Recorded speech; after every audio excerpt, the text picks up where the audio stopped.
ಆತ್ಮೀಯ ಸ್ನೇಹಿತರೆ, ಈ ದಿನ ಕೊಡಗಿನ ಗೌರಮ್ಮ ಅವರು ರಚಿಸಿರುವ ಆಹುತಿ ಪೂರಕ ಪಾಠದ ಪ್ರಶ್ನೋತ್ತರ ನೋಡೋಣ.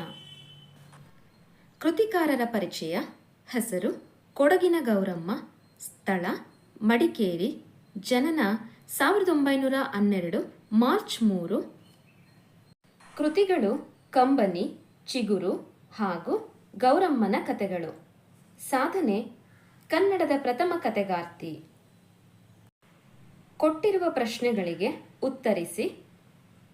ರೈಲಿನಲ್ಲಿ ಸಿಕ್ಕಿದ ಮುದುಕನ ಉದ್ಯೋಗವೇನು? ರೈಲಿನಲ್ಲಿ ಸಿಕ್ಕಿದ ಮುದುಕನ ಉದ್ಯೋಗ ರತ್ನ ವ್ಯಾಪಾರ ಮಾಡುವುದು. ಯುವಕನು ರೈಲಿನಲ್ಲಿ ಸಿಕ್ಕಿದ ಮುದುಕನ ಮನೆಗೆ ಏಕೆ ಬಂದನು? ಯುವಕನಿಗೆ ಎಲ್ಲಿಯೂ ಕೆಲಸ ಸಿಗದೆ ಕೈಯಲ್ಲಿದ್ದ ಕೆಲವು ರೂಪಾಯಿಗಳು ಖರ್ಚಾಗಿದ್ದವು. ಊಟಕ್ಕೆ ತೊಂದರೆಯಾದಾಗ ಬೇರೇನೂ ದಿಕ್ಕು ತೋಚದೆ ರೈಲಿನಲ್ಲಿ ಸಿಕ್ಕಿದ ಮುದುಕನ ಮನೆಗೆ ಬಂದನು. ಮುದುಕನ ಮಗಳು ಮತ್ತು ಸೊಸೆಯ ಹೆಸರೇನು? ಮುದುಕನ ಮಗಳ ಹೆಸರು ಸೀತೆ, ಸೊಸೆಯ ಹೆಸರು ಶಾಂತಿ.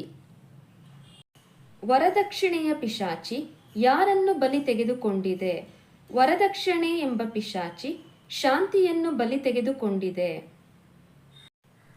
ಯುವಕನು ಬಡವರ ಹುಡುಗಿಯನ್ನು ಮದುವೆಯಾಗದಿರಲು ಕಾರಣಗಳೇನು?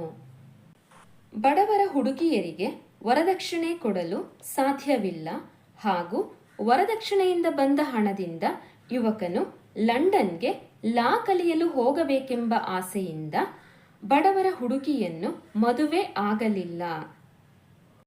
ಪತ್ರಿಕೆಯನ್ನು ತೋರಿಸಿ ವಿಜಯಳು ಅಣ್ಣನಿಗೆ ಏನು ಹೇಳಿದಳು? ವಿಜಯಳು ಪತ್ರಿಕೆಯನ್ನು ಅಣ್ಣನಿಗೆ ತೋರಿಸಿ, ನೋಡುತ್ತಿದ್ದುದು ನೀನು ಕೊಂದ ಹುಡುಗಿಯನ್ನು ಎಂದಳು.